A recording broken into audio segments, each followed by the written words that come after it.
I lived in Greyford my whole life. A quiet place. Safe. Predictable. Or so I thought. I didn't know that every single person I've ever met was hiding the same dark secret from me. Everyone in my town knew the truth. Except me. Welcome to Prime Tale. Today, we're peeling back the skin of a town where kindness is a mask and every smile is a lie. We're diving deep into the mystery of Greyford to discover what happens when your entire reality is a scripted experiment. If you're ready to uncover the truth, hit that subscribe button and turn on notifications so you never miss a story. Let's begin. Everyone in my town of Greyford believed I was the luckiest man alive. It was a sentiment baked into the very soil of the town, whispered by the wind through the willow trees and echoed in the cheerful chime of the bell above the bakery door. They smiled at me wherever I went. It wasn't just a polite nod from a passing stranger. It was an intense, focused recognition, as if I were a local celebrity who didn't know he was famous. They greeted me by name, their voices rising in a melodic lilt that seemed practiced, almost rehearsed. "Good morning, Arthur. Looking sharp today." Mr. Henderson, the grocer, would shout from across the street, waving a gloved hand. They asked about my health, my work at the town archives, and my plans for the coming seasons.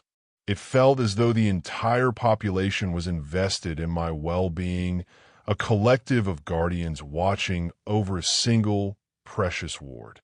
I had lived in Greyford all my life, a quiet, safe, and predictable place where nothing ever seemed to happen. Or so I thought. But there was a shadow behind the sunlight. Sometimes when I walked past groups of people talking, their voices would drop into a low, indistinguishable hum. Conversation stopped entirely as I stepped within earshot, replaced by a stiff, expectant silence. I told myself it was nothing more than the natural privacy of a small town. I trusted them with the naivety of someone who had never known a reason to doubt. That trust, I now realize, was my first and most devastating mistake. And that was the day the whispers truly began, without me noticing, drifting just out of my reach like smoke in the wind. There were rules in Greyford that no one ever bothered to explain to me. They were simply understood by everyone else. There were certain streets people instinctively avoided after the sun dipped below the horizon. There was an old, crumbling building on the hill, its windows like empty eye sockets that no one ever mentioned in polite conversation. It sat there like a rotting tooth in an otherwise perfect smile. The most curious of all was the room on the third floor of the town hall. It was a heavy oak door, always locked, with no label or brass nameplate to indicate its purpose. Once, while I was delivering a stack of digitized records, I asked my childhood friend Elias about it. Elias, who had been my shadow since kindergarten, laughed nervously, the sound echoing hollowly in the marble corridor. "Some things are better left alone, Arthur," he said, his eyes darting toward the door and then quickly away. At the time, I thought he was just being dramatic. Years later, I realized he wasn't joking. He was pleading with me to stop asking.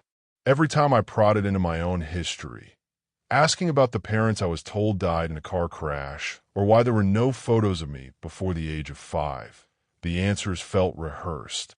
It was as if every person in town had memorized the same script. That realization began to gnaw at me, a cold sensation of being unsettled in ways I couldn't name. The truth didn't arrive with a thunderclap. It slipped out quietly, like a secret shared in a library. One humid afternoon, while helping Mrs. Hale, an elderly woman I had known all my life, I found an old photograph tucked inside a book. It was a leather-bound volume on local history, and as I moved it, the yellowed image fluttered to the floor. I picked it up. The image showed a group of townspeople, younger versions of the mayor, the sheriff, and even a smiling Mrs. Hale, standing triumphantly beside a skeletal, burned-out building. My heart stopped. Circled in thick, aggressive red ink was a single name. My name. I flipped the photo over. The date scrawled on the back was from a time before I was even supposed to exist. My hands began to shake, the paper rattling like a dry leaf. That night, the silence of my house felt predatory. I couldn't sleep. The image of that red circle burned into my retinas. Deep down, I knew that my life would never be the same again. The morning light felt abrasive, stripping away the comfort of the lie I had lived for 25 years. I went to the town records office as soon as the brass closed sign flipped to open. I needed to see the ink on the page. I needed proof that my eyes hadn't deceived me. I need my birth certificate, I told the clerk, Sarah. She had lived 3 houses down from me for a decade. She didn't look up. The system is down for maintenance, Arthur, she said, her voice tight. Then give me the paper files. Give me my medical records. Anything from the local clinic, I countered. Sarah's fingers froze over her keyboard. She looked at me then, and for the first time, I saw it. Not the warmth of a neighbor, but the frantic gaze of someone guarding a cage. Those files are sealed, Arthur. Administrative Order 4B. You know the rules. Why? I asked, my voice echoing in the small, sterile room. Why are the property records from my childhood home removed? Why is my family a ghost in this town's history? The clerk leaned forward, her voice dropping to a terrified whisper that barely reached my ears. You should stop looking, she breathed. For your sake, Arthur. Just go home and be the man they want you to be. Fear replaced my confusion, a cold stone sinking in my gut. But I didn't stop. I couldn't. The sun began to set, casting long, skeletal shadows across the library courtyard. I felt like a ghost haunting my own life. As I stepped out into the cool evening air, a figure detached itself from the gloom of the ivy-covered walls. It was Mr. Calder, the old school caretaker who had spent 40 years maintaining the grounds of Greyford Academy. They promised never to tell you, he said, his voice as dry as autumn leaves. He didn't look at me. He kept his eyes fixed on the horizon, where the old research building sat on the hill like a dark crown. Tell me what, Mr. Calder? I asked, my heart hammering against my ribs. Why is my name in a book from before I was born? He hesitated, the silence stretching between us until it felt like a physical weight. He took a slow, rattling breath and finally looked at me with eyes full of ancient, rotting guilt. You weren't supposed to survive, he whispered. I froze. My mind refused to process the words. I wasn't a lucky child of Greyford. I was a statistical impossibility that the town had decided to hide rather than explain. Mr. Calder began to walk, and I followed him like a moth to a flame. He told me about the night 25 years ago when the sky over Greyford turned the color of bruised plums and the air tasted of ozone and burning plastic.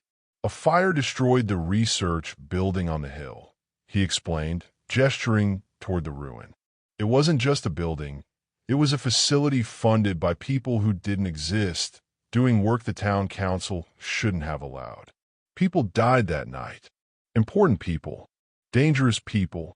In the chaos, the records vanished into the flames. Everything was supposed to be gone, erased by the heat. But then, amidst the cooling embers of a reinforced basement, the search party found a child. Me, I whispered. You, he confirmed. The town leaders had a choice.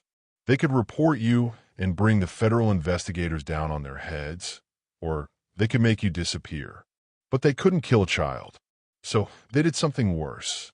They raised you inside a lie. They gave you a name and a history, and they told everyone to smile. Every smile I had ever received, every gesture of kindness from a neighbor, I now realized had been a carefully measured act of performance. They weren't being kind. They were being complicit. I spent the next 3 days in a state of hyper-awareness that bordered on psychosis. Every good morning, Arthur for a passerby, felt like a needle prick. Every wave from a neighbor felt like a threat. I sat on the edge of the hill, looking down at the twinkling lights of Greyford as the sun dipped below the horizon, painting the sky in violent shades of purple and gold. From this height, Greyford looked like a postcard, the quintessential American dream. But now I saw the rot beneath the floorboards.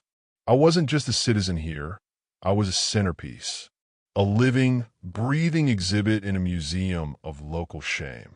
Here is the core of the truth they hid, the part that Mr. Calder's trembling voice could barely articulate.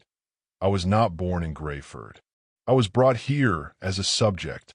The fire that claimed the research facility wasn't a tragic accident. It was an act of desperation. The directors of that facility realized their work had crossed lines that could never be uncrossed, and they tried to incinerate the evidence. I was the only evidence that survived the furnace. I thought about the parents I supposedly lost. I realized now that the faces in the 2 grainy photos I owned were probably stock images or actors hired for a single afternoon. The accident on the highway was a fabricated headline in a local paper that the town council likely printed themselves. I had spent 25 years mourning people who never existed, weeping over graves that were likely empty stone boxes. The weight of that vacuum, the sudden realization that I had no biological anchor to this earth, almost crushed the breath from my lungs. The betrayal wasn't just architectural or political. It was intimate. It lived in the people I loved. I found Elias at our usual spot by the river that evening. The water rushed over the stones, a relentless, indifferent sound. He was skipping rocks, his face illuminated by the dying light. He looked so normal, so honest. "How long did you know?" I asked. My voice was flat, devoid of the emotion I was currently drowning in. Elias froze, a smooth stone clutched in his hand. He didn't turn around. His shoulders slumped, and for a moment, he looked 20 years older than he was. "Arthur," he started, his voice cracking. "Don't," I snapped. "Don't use my name like we're friends. Were you assigned to me? Was our friendship a quota you had to hit for the council?" He turned then, and his eyes were wet. "It wasn't like that. At first, yeah, our parents told us to be nice to you. They told us you were special, that you'd been through something bad and we had to protect you. But as we grew up, it just became the way things were. We all knew. It was the town's secret. You don't tell the secret, or the town loses everything." "Loses what?" I stepped toward him, my hands balled into fists. "The blood money? The funding from the people who ran that lab. The peace," Elias shouted. "If the truth came out, Greyford would be wiped off the map. Investigators, media, lawsuits, the life we have here would end. We did it for you too, Arthur. We gave you a happy life. Would you rather have grown up in a state ward as a medical curiosity?" I looked at him, really looked at him, and saw the monster of complicity. He genuinely believed that a comfortable lie was better than a painful truth. He believed that stealing my identity was an act of charity. "Trust," I whispered, "is the only thing I actually had, and you turned it into a surveillance tool." I walked away, leaving him standing by the river. I realized then that every hug from a teacher, every well done from a coach, and every secret shared with a friend had been monitored. I was a child raised in a panopticon, and the guard of the people I called family. I knew then that I couldn't just walk away. If I left Greyford quietly, the lie would win. The town would pat itself on the back for a job well done and wait for the next subject or the next secret to bury. But exposing the truth carried a price. Mr. Calder had warned me. The people who funded the original facility were still out there. They were the silent partners who kept Greyford schools funded and its roads paved. If I poked the nest, I wouldn't just be destroying the town's reputation. I would be inviting the predators back to the porch. I spent the night in the library, hiding in the basement archives. I watched the clock, the ticking sound echoing like a heartbeat. Every decision I made now carried a weight I couldn't ignore. I could stay silent, marry a local girl who also knew the secret, and die a happy man in a fake town. Or I could burn it all down. I chose the match. The Greyford Protocols. That was the name of the file I found when I finally broke into the third-floor room of the town hall. I didn't use a key. I used a fire axe. The wood splintered with a satisfying, violent crack, the first honest sound I'd heard in Greyford in years. Inside the room, there were no windows, just floor-to-ceiling filing cabinets and a single computer terminal that looked like it belonged in a hospital.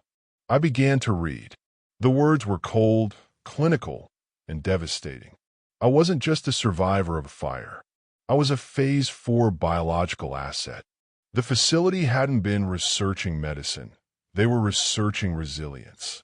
Genetic editing designed to create a human that could survive extreme trauma, extreme heat, and extreme isolation. The fire on the hill hadn't been an accident. It had been the stress test. They had set the building on fire with me inside to see if the modifications would hold. The town council hadn't just found me.